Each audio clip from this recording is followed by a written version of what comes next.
People impact NEET പരീക്ഷയ്ക്കെത്തിയ വിദ്യാർത്ഥികളുടെ വസ്ത്രമഴിച്ച് പരിശോധന നടത്തിയതിനെതിരെ നിയമസഭയുടെ പ്രതിഷേധം. നിയമവശങ്ങൾ പരിശോധിച്ച് കേസെടുക്കാൻ നിർദ്ദേശം നൽകിയതായി മുഖ്യമന്ത്രി. വസ്ത്രാക്ഷേപം നടത്തിയവർ ദുശാസന്മാരെന്ന് സ്പീക്കർ ശ്രീരാമകൃഷ്ണൻ.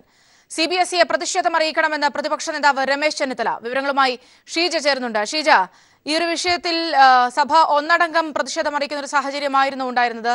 എന്തൊക്കെയാണ് വിവിധ മുഖ്യമന്ത്രി അടക്കമുള്ളവരുടെ പ്രതികരണങ്ങൾ എങ്ങനെയായിരുന്നു?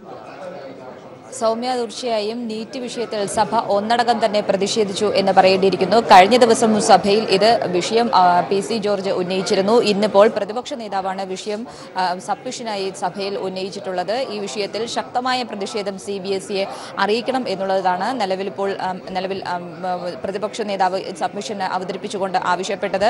ഈ വിഷയത്തിൽ ഇത് വളരെ അപരിഷ്കൃതവും ഒപ്പം തന്നെ വിദ്യാർത്ഥികളുടെ മാനസിക നില പോലും പരിങ്ങലിലാക്കുന്ന തരത്തിലുള്ള പെരുമാറ്റമാണ് CBSE അധികൃതരുടെ ഭാഗത്ത് നിന്നും ഉണ്ടായിട്ടുള്ളതെന്നും പ്രതിപക്ഷ നേതാവ് ചൂണ്ടിക്കാട്ടി. ഈ വിഷയത്തിൽ ഓരോ അംഗങ്ങളും ഇതിലുള്ള അവരുടെ പ്രതിഷേധം അറിയിക്കുകയും ചെയ്തു സഭയിൽ. ഇതിനുശേഷമാണ് മുഖ്യമന്ത്രി വിഷയത്തിൽ മറുപടി നൽകിയത്.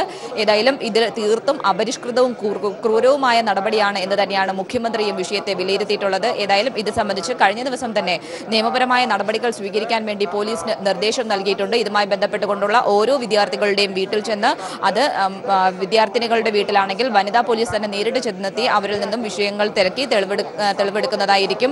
നിയമപരമായി പരിശോധിച്ച് കേസെടുക്കാൻ തന്നെയാണ് നിലവിൽ ഇപ്പോൾ മുഖ്യമന്ത്രി നിർദ്ദേശം നൽകിയിട്ടുള്ളത്. അതോടൊപ്പം തന്നെ മുഖ്യമന്ത്രി വിമർശിച്ച മറ്റൊരു കാര്യം CBSEയുടെ ഡ്രസ് കോഡാണ് ഈ വിഷയങ്ങൾക്കെല്ലാം കാരണമായി വന്നിരിക്കുന്നത്. അതുകൊണ്ട് തന്നെ ഇതിനുള്ളൊരു പ്രതിഷേധം CBSEക്കെതിരായിട്ടുള്ള ഒരു പ്രതിഷേധം കേന്ദ്രത്തെ അറിയിക്കാനും സംസ്ഥാന സർക്കാർ തീരുമാനിച്ചു എന്ന് തന്നെയാണ് മുഖ്യമന്ത്രി അറിയിച്ചിട്ടുള്ളത്. കഴിഞ്ഞ ദിവസം ഈ വിഷയത്തിൽ മനുഷ്യാവകാശ കമ്മീഷൻ തന്നെ സ്വമേധയാ കേസെടുത്തിരുന്നു. അതിനു പുറമെയാണ് സംസ്ഥാനം ഒന്നടങ്കം, ഇപ്പോൾ കേരള നിയമസഭ തന്നെ ഇതിൽ ഒന്നടങ്കം പ്രതിഷേധിച്ചുകൊണ്ട് കേന്ദ്രത്തെ സംസ്ഥാനത്തിന്റെ പ്രതിഷേധം അറിയിക്കാൻ വേണ്ടി തീരുമാനിച്ചിട്ടുള്ളത്. സൗമ്യ, പ്രത്യേകിച്ച് ഈ ഒരു സംഭവം വലിയ രീതിയിലുള്ളൊരു പ്രതിഷേധം, ഒരുപക്ഷെ ദേശീയ വ്യാപകമായി തന്നെ ഒരു പ്രതിഷേധം ഉയരേണ്ടതാണ്. സമാനമായ സംഭവങ്ങൾ മറ്റ് ഇടങ്ങളിലും റിപ്പോർട്ട് ചെയ്യുന്നു എന്ന തരത്തിലുള്ള സൂചനകളൊക്കെ ഉണ്ട്. ഈ ഒരു സാഹചര്യത്തിൽ കൂടി വളരെ